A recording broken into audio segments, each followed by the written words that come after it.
This week I have a kind of detective story for you, set in Victorian-era London. A police inspector sets out to investigate a series of horrifying mass murders. The murders appear completely without motive and inexplicable, but could there be something that links them all together?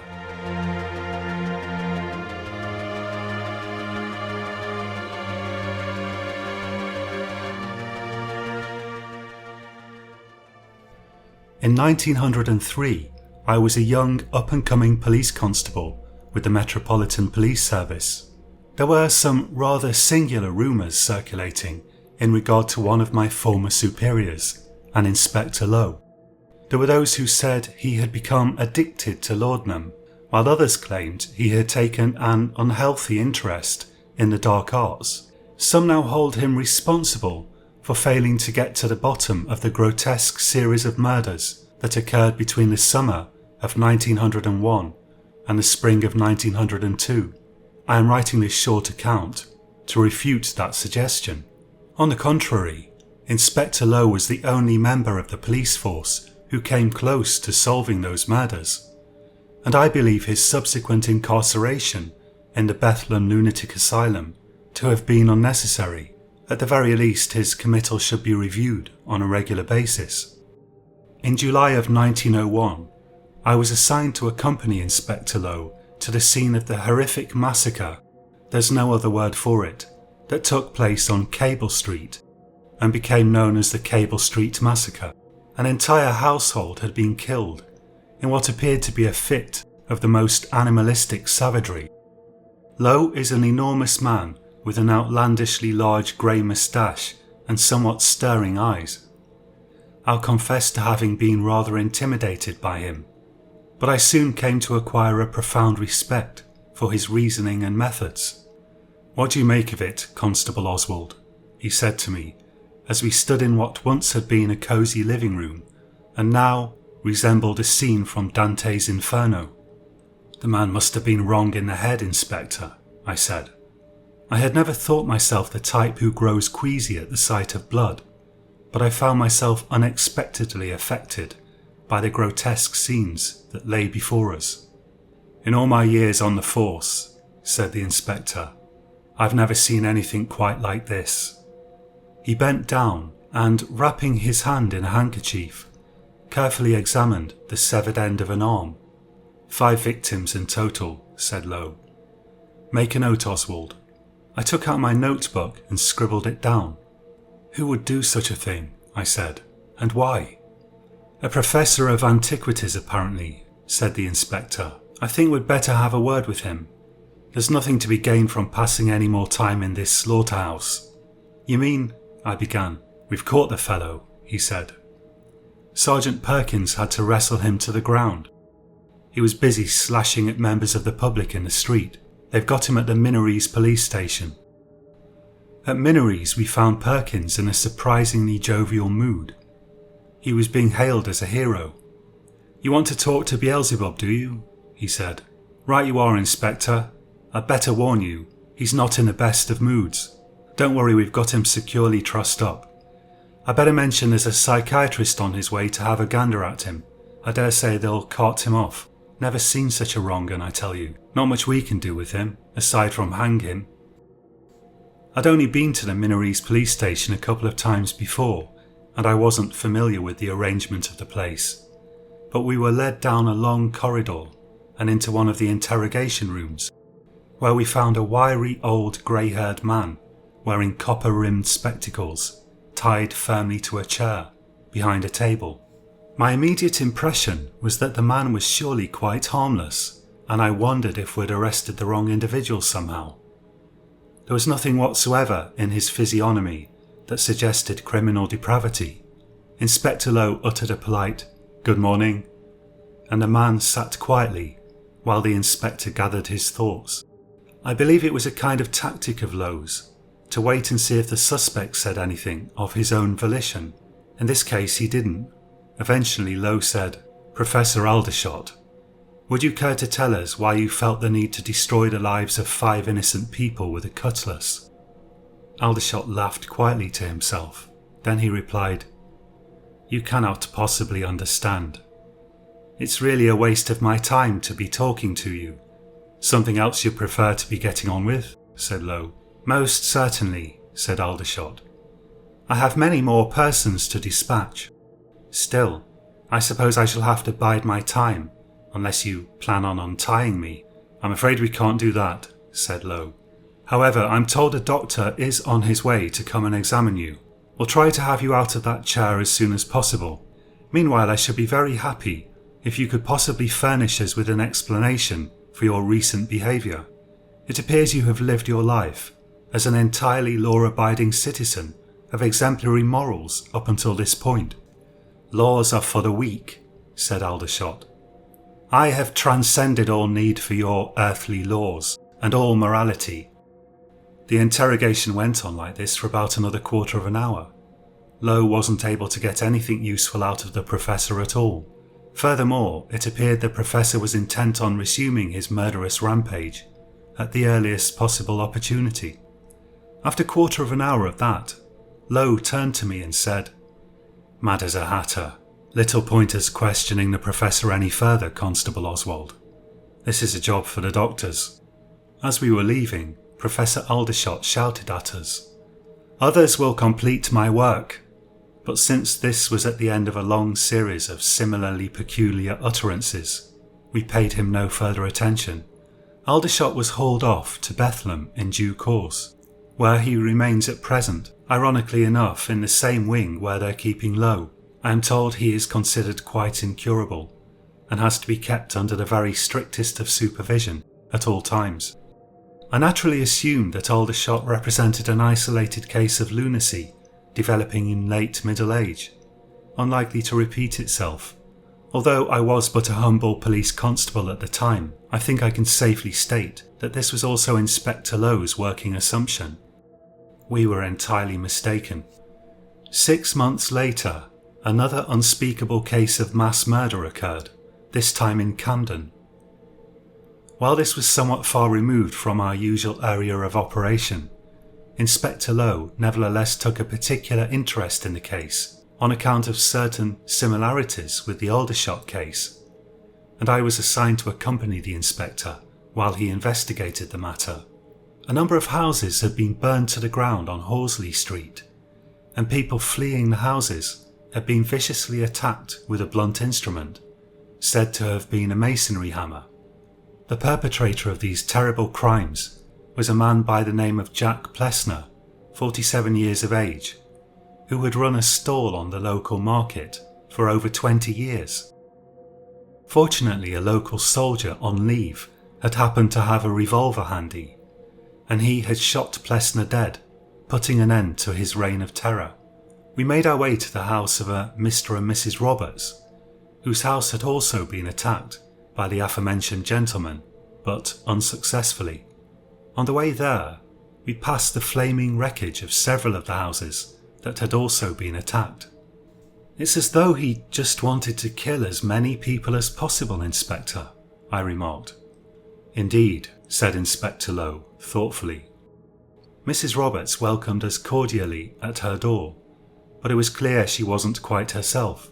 She had a worried, anxious expression that she could only eliminate temporarily from time to time, via a conscious effort. The narrow little hallway of her house reeked of paraffin. We sat in her front room. I politely nibbled a biscuit that she offered us. Mrs. Roberts, said the inspector, could you explain to us what you've witnessed today? I can, she said, her hands fidgeting nervously with the folds of her skirt. I was in the kitchen, Inspector, stewing up some apples. Then I heard a commotion at the front. When I went to see what was going on, I found Jack had poured paraffin through my door, and he was trying to light it from a burning rag. Did you open the door? Said Lowe. That's right, sir, said Mrs. Roberts. I opened it and there he stood, bold as brass, trying to set light to our hall. I couldn't believe it. I said to him, What in heaven's name do you think you're doing, Jack? And he said... At this point, Mrs. Roberts almost lost her composure. Inspector Lowe spoke kindly to her. Take your time, Mrs. Roberts. We're in no hurry. She resumed. He said, I'm the fifth horseman of the apocalypse, and I've come to end your miserable existence." Those were his exact words. I don't know what I would have done if Arnold from across the way hadn't come out and tackled him to the ground. "I understand Mr. Jack Plessner managed to set fire to Mr. Arnold Smith before a third gentleman shot him," said Lowe. "Yes, that's right," said Mrs. Roberts. "Such a terrible business. It's very lucky Arnold wasn't seriously hurt." I scribbled everything down in my notebook and the inspector waited for me to finish. When I stopped, he said to Mrs. Roberts, "I understand you are acquainted with this man, Jack Plessner." "Oh yes," Mrs. Roberts said. "I've been buying potatoes from him for more than 15 years. He's always been a lovely man, kind, and always makes me laugh with his silly jokes." Inspector Lowe and I exchanged glances. Clearly this was another case of an apparently harmless individual suddenly falling into a murderous rage. The inspector thought for a moment. Then he said, "Plessner. That's a rather unusual name." Mrs. Roberts didn't immediately respond. She seemed lost in thought, a terrible worried expression on her face. Lowe had to repeat the question. "Oh yes," she said. "Well, his parents are German. I think they brought him here when he was a wee lad. They're from Russia, but German. Didn't like the Russians, I suppose." "I see," said Inspector Lowe. We left Mrs. Roberts' house none the wiser as to Plessner's motives. It appeared his only motive had been an appalling derangement of the faculties, of unclear cause. We interviewed several other people in the area and succeeded in shedding no further light on the matter. "Well, Oswald," the inspector said, as we retraced our steps past the smouldering houses. "I'm rather at a loss, Inspector," I said. "It may simply be another isolated case of lunacy," said Lowe. "However—" He paused, lost in thought, frowning at the horizon. "Inspector," I said, "I suppose this fellow spoke German if he came here from Germany," he said. "Could that be relevant?" I said. "The other fellow," said Lowe. "The professor. I've an idea he also knew German." Constable Ollerton performed a search of his house. "Find out for me if he noticed any books in German." "Yes, sir," I said. When I sought out Ollerton later, he informed me that he'd definitely seen foreign language books in Aldershot's house, but whether German or not, he couldn't say. "It might be an irrelevance," said the inspector, when I gave him the news. "Then again, it might not be." Not long after that, a rather curious gentleman turned up at the station, asking for details about the Plessner case. I didn't deal with him personally. Ollerton happened to be manning the desk, but I happened to be sorting through some files in the back room, from where I observed their conversation.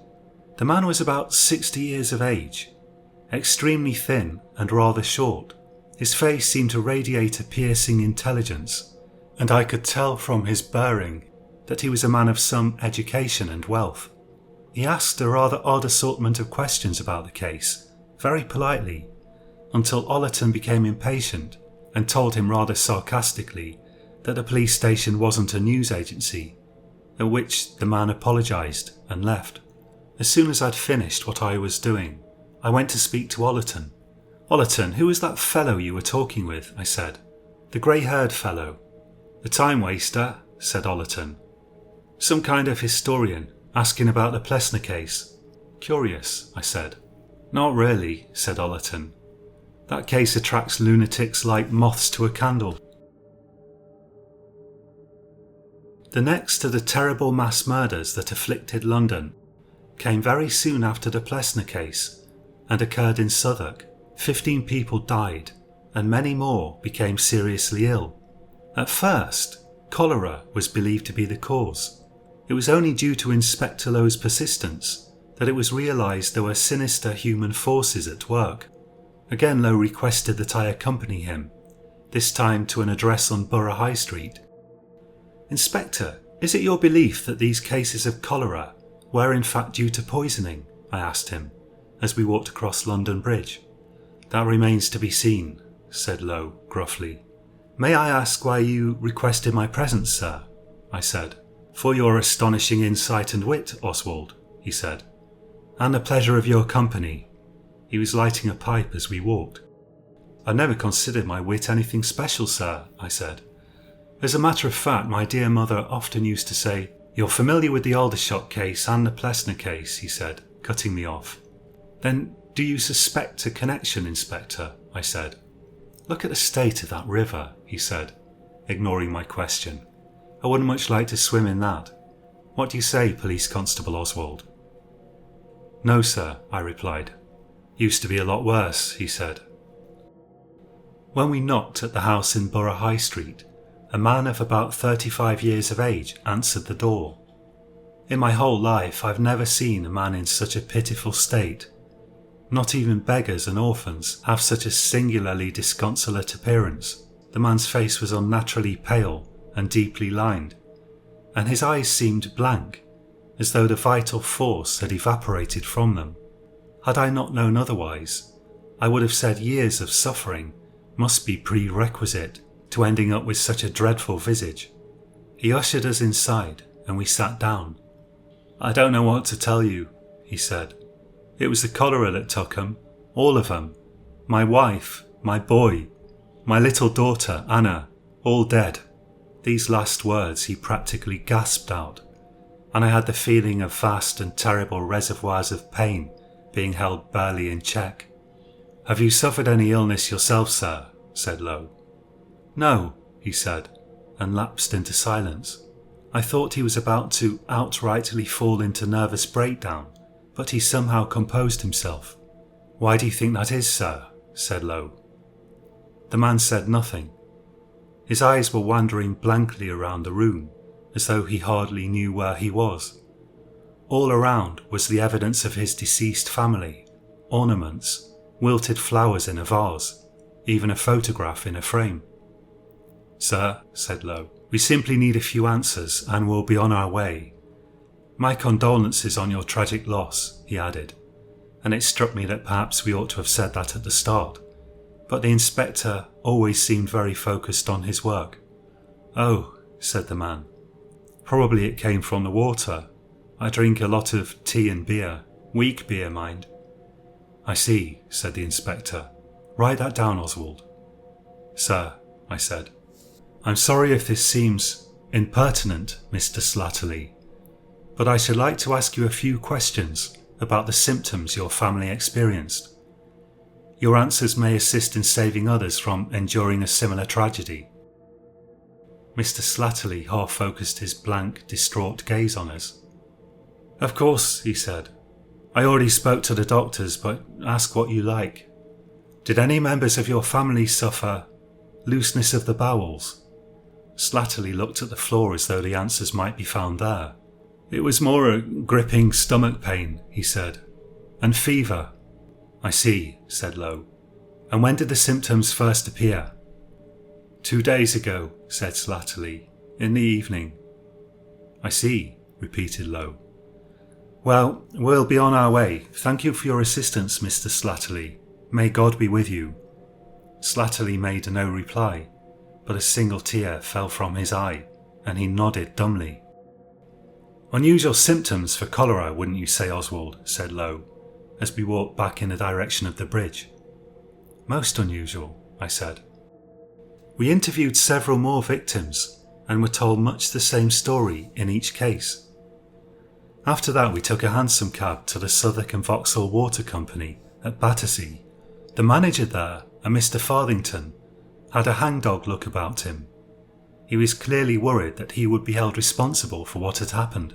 He showed us around the water treatment facility. Water from the Thames was let into a settling tank, from where it was pumped through gravel and sand, and the company at the time was experimenting with chlorination. "I've been drinking this water myself every day," he said. "It's among the cleanest in London. It is my professional opinion, as someone who's worked in water treatment for more than 30 years, that this could not have been a cholera outbreak. No sir, not on my watch. I'd bet my house and the shirt on my back that this wasn't cholera." "Is there any way some individual bent on mischief could have interfered with the water supply between here and Southwark?" said Lowe. "No," said Farthington. "Absolutely not. The water flows from here to Southwark in cast iron pipes. He'd have to dig down to the pipe and saw it open. No one would be able to do that without being noticed." Then a thought seemed to occur to him, and he paused. "Unless," he said. "Unless," said the inspector. "Well, they've been mending a leak at Lambeth," he said. "That's the only way anyone could have got at the water between here and there. Do you think—" "Merely pursuing all possibilities, Mr. Fardington," said Lowe. "Thank you for your assistance. You've been most helpful." At Lambeth we found 2 men working on the pipe, having dug a substantial hole in the road. When they saw the inspector, they also immediately appeared worried or afraid, as though they, like Fardington, thought we might be planning to pin the blame for the deaths on them. "Just a few routine questions, gentlemen," said Lowe. "Nothing to be concerned about." "We're just doing our job, Inspector," said one of the men. "Have you seen any odd characters hanging about here in the past few days?" said Lowe. "Anyone suspicious?" "Aye, there was a strange fellow hanging about," said the man. "We found him when we came back from lunch, didn't we, Ginger?" "That's right," said the other man. "A foreigner. Climbed right out of the hole. Said he was interested in pipes." "A foreigner?" said Lowe. "Aye," said Ginger. "Prussian fellow, we reckon. Didn't sound French at any rate." "Could you furnish us with a description of this man?" said Lowe. They proceeded to describe the man in question. They said he was of stout build, perhaps 40 years of age, completely bald, and wore a tweed jacket. After we'd finished questioning the men, the inspector strode off, his face grimly determined. "Where to now, Inspector?" I said. "I think we'd better find this chap, don't you?" said Lowe. "Let's try the Crown, see if anyone there knows him." The owner of the Crown Tavern was extremely helpful and insisted he knew of the man in question, although not a regular in his establishment. After asking around a bit, we were eventually able to get an address for the man, and we proceeded there without delay. The address was on Thornton Avenue, a rather pleasant and affluent area in Streatham. When we arrived, the inspector banged vigorously on the door. The house appeared well maintained, although we noticed that a vase of flowers in the window had wilted. At the front was a little garden, clearly kept in good order. When we obtained no reply, the inspector said, "Let's have a gander round the back." At the back of the house the curtains were drawn. Again we tried knocking, to no avail. "How are you at breaking down doors, Oswald?" said the inspector. "Shouldn't we get a warrant, sir?" I said. "No time for that," said Lowe. "I'll take responsibility. Have at it." The door was stout and well fixed, but in those days I was a keen rugby player, and I managed to part it from its frame in short order. We rushed in to find a most extraordinary sight. A stoutly built man, rather resembling an academic, wearing a tweed jacket and completely bald, was gazing at a lighted fuse which was connected to a barrel. The room was entirely filled with such barrels. Without looking at us, the man said, speaking with a German accent, "I could have rid the world of so many more, if only I'd had time." The inspector grabbed me by the arm and shouted, "Run!" Outside we were knocked to the ground by a huge explosion. Only by the grace of God were we able to scramble clear in time, as the entire house crumbled to the ground. We leaned against a fence on the opposite side of the road, completely covered in dust, and both of us bleeding from multiple bits of shrapnel, fortunately none of which had penetrated very deeply. "I'd say we found our man," said Lowe, catching his breath. "Looks like there's not going to be much left of him to interrogate," I said. 2 days later a meeting was held, at which Chief Inspector Brown was present, along with myself, Inspector Lowe, and Police Constables Attlee and Spears, both of whom had been involved in investigating the series of murders. "The fellow who blew himself up," said Brown. "What do we know of him?" "A Prussian scholar by the name of Weissman," said Lowe. "On a sabbatical, sir. It seems he came to London to confer with other experts on rare coinage." "I see," said Brown. "And what do we suppose he was planning to do with all that black powder before you intercepted him?" "It's impossible to say," said Lowe. but it seems likely that he had a much larger and more significant target in mind than the house he'd rented. Quite, said Brown. He flicked through some papers, making dissatisfied noises, and then said, Well then, what are we looking at here, Lowe? That's 3 of them in 1 year. Some sort of murderous Prussian devil-worshipping cult? It would appear so, sir, said Lowe. The fact of all 3 gentlemen most likely being fluent speakers of German would seem to suggest more than coincidence. One thing's for certain, said Brown. We're not going to get anything more out of Aldershot. The man's completely off his rocker. Doesn't seem as though we can be sure this is the end of it either. What lines of inquiry are you pursuing at the moment, Inspector? I suggest we continue to interview anyone and everyone connected with the 3 men, said Lowe. At the moment, there is no evidence these men ever met each other, and yet if they were all part of some cult, they must have met on numerous occasions. For an entire week we made no further progress with the case. We were well aware that a 4th lunatic could strike again at any moment. I was on my way to make further enquiries in the Cable Street area when I happened to spot Ollerton's historian walking along on the other side of the street. I was quite sure it was him. His appearance was rather distinctive. I immediately hurried over to speak with him about his interest in the Plessner case. You could have almost knocked me down with a feather when I discovered that he, too, was of German origin, speaking with a rather thick accent. He informed me that he was indeed an historian, name of Fischer, specialising in the late medieval period. He invited me to discuss the case with him at his house, which was just around the corner. He claimed to be in possession of information of considerable importance, highly relevant to the case, which he wished to share with me. I had a curious feeling that this man may indeed hold the very key to the case, so I took him up on his offer. Of course, it did not fail to occur to me that this man may himself be the latest in the line of homicidal maniacs, and I kept my hand near my truncheon. The house was the former residence of the late renowned scholar Sir Walter Hesthorpe, and had been loaned to Fisher for his private use while abroad by the Cavendish Historical Society. The study where we seated ourselves contained a quantity of old books, and Fisher had pinned numerous odd diagrams to the walls, with notes scribbled in German. Fisher had a housekeeper bring us tea, insisting that he required tea in order to be able to marshal his thoughts properly. I was careful to observe the housekeeper pouring the tea, and I waited until Fisher himself had partaken of it before I raised the cup to my own lips. Fisher seemed quite a garrulous chap, and for several minutes he regaled me with a whistle-stop tour of the history of Prussia and the Kingdom of Germany. After the 3rd sip of tea, I said, "This is very interesting, sir, but if I could direct your attention to the matter at hand, that would be most gratifying." "Yes, of course," he said. "Perhaps you've heard of Martin Luther?" "Can't say I have," I replied. "Is he a colleague of yours, sir?"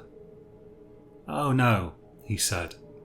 "Martin Luther was a 16th century theologian." "I see, sir," I said. "Very interesting."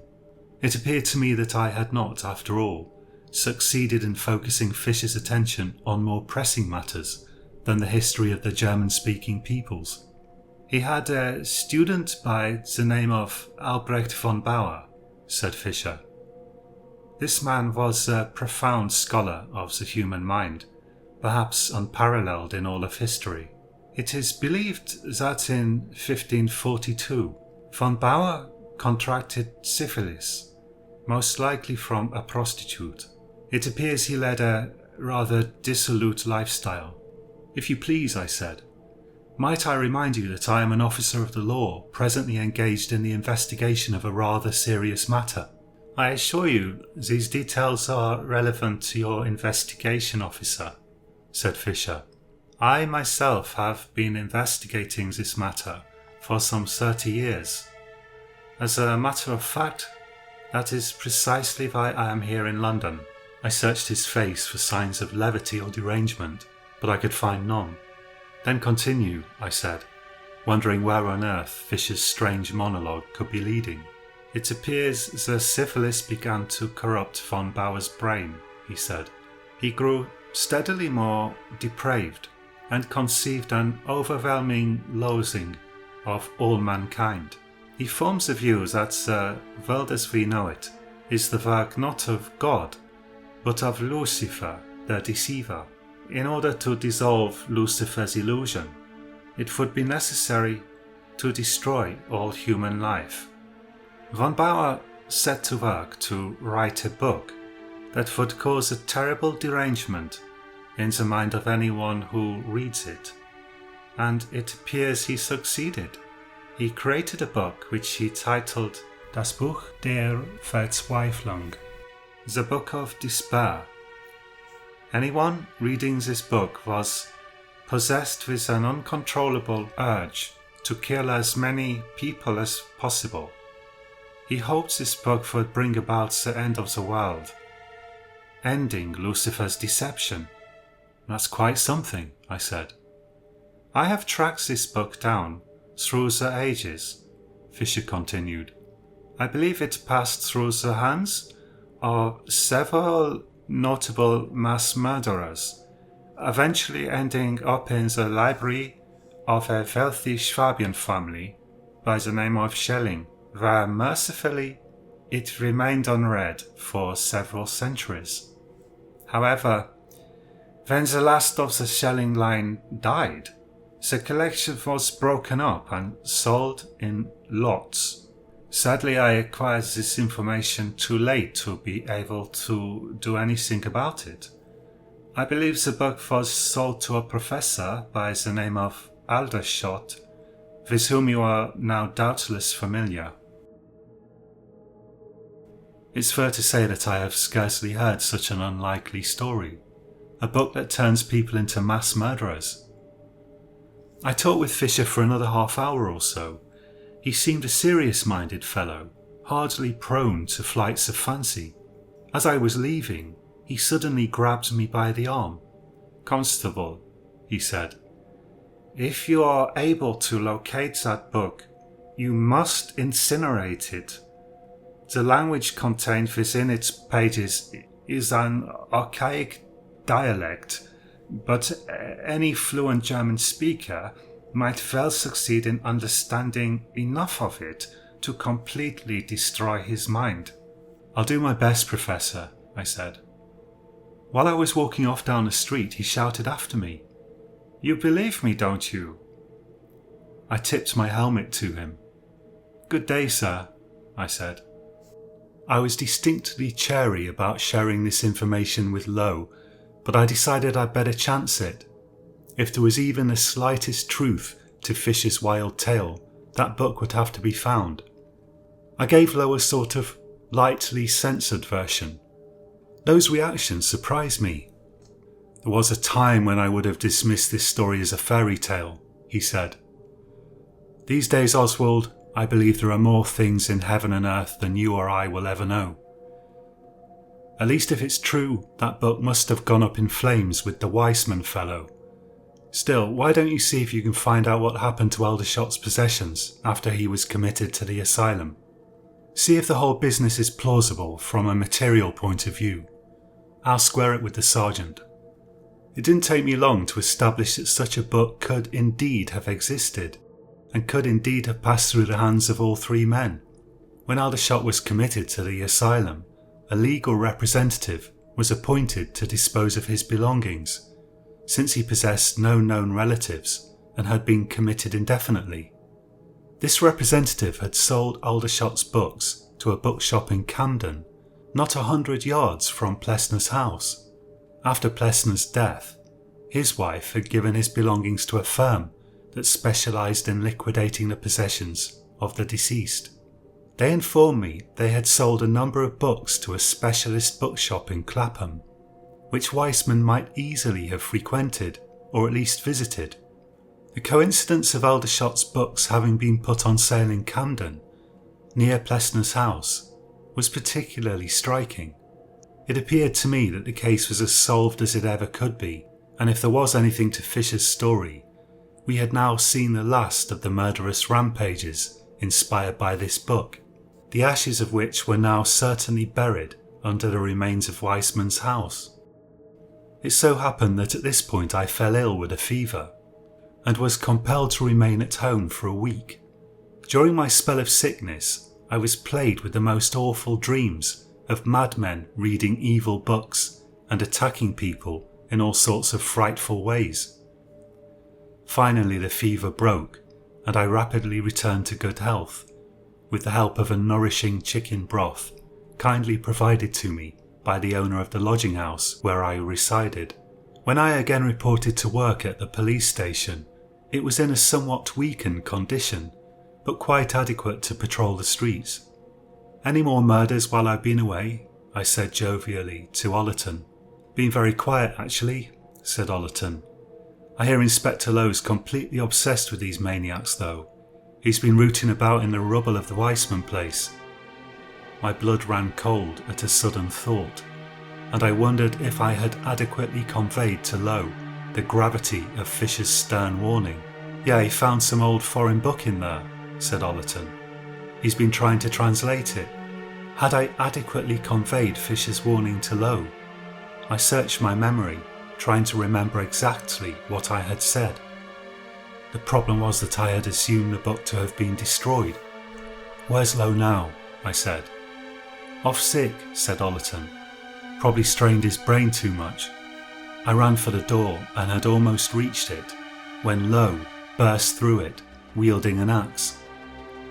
"Oswald," he shouted, in a voice that was cracked with violent lunacy, "prepare to meet your maker."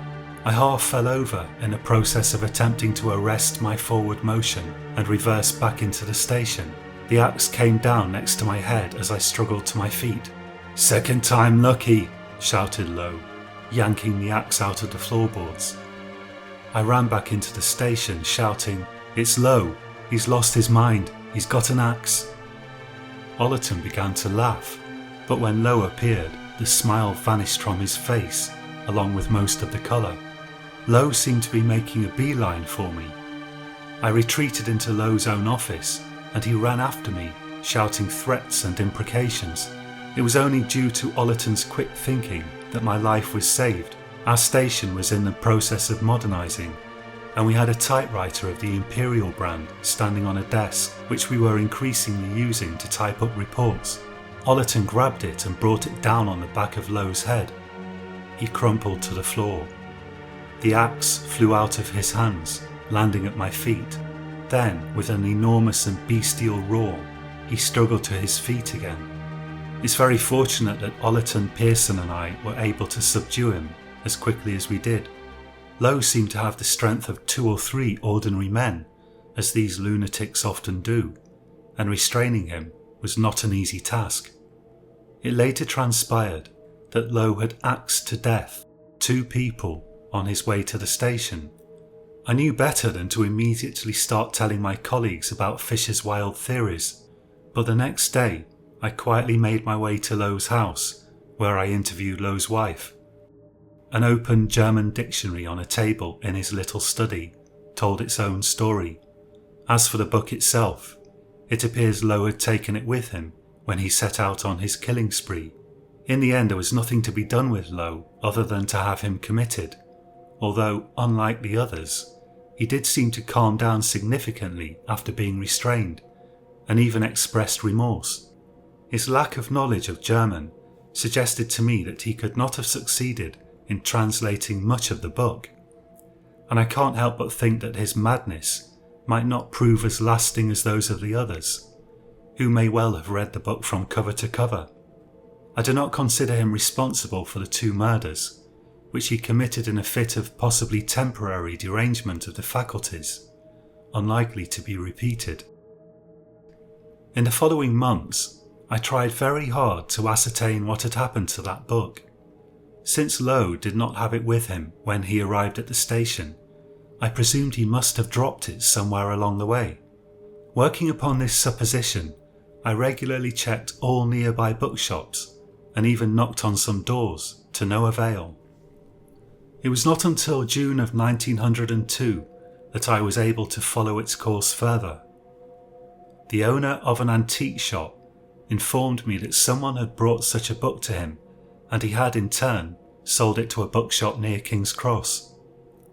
The owner of this second shop was able to tell me that the book had been purchased by a Dr. Richter who had come to London to make a study of the country, having arrived recently, he had said, from Munich.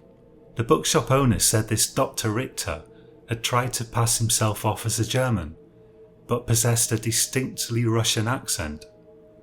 He described Richter as short and bald, with a roundish head, a neatly groomed beard, and a rather cunning face. I was not able to further ascertain the whereabouts of this Dr. Richter, and I can only hope he has subsequently returned to Munich, or Russia, as the case may be.